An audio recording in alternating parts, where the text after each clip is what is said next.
Bonjour à tous et bienvenue dans Parlons Cash l'Hebdo. Ravi de vous retrouver pour cette rentrée. On démarre avec ce petit ralentissement sur l'assurance vie en juillet. Selon France Assureur, les Français y ont déposé plus d'argent qu'ils n'en ont retiré, mais le différentiel s'est réduit par rapport à 2021 à 800 millions d'euros.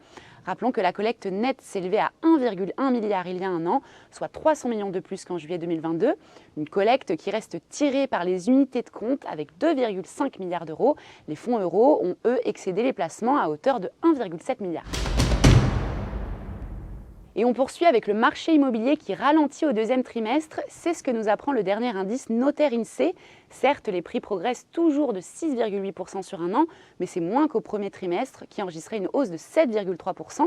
A noter que le marché des maisons se porte toujours très bien avec une progression de 8,4% contre seulement 4,5% pour les appartements.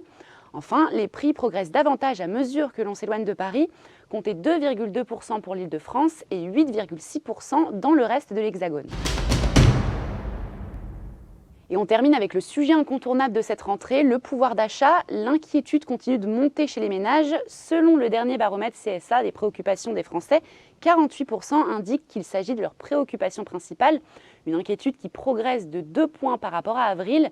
Les ménages se disent également inquiets dans une moindre mesure par les questions environnementales et la santé. Les pénuries d'énergie arrivent quant à elles à la 4e position de ce baromètre. Voilà, Parlons Cash Hebdo, c'est fini. On se retrouve le week-end prochain.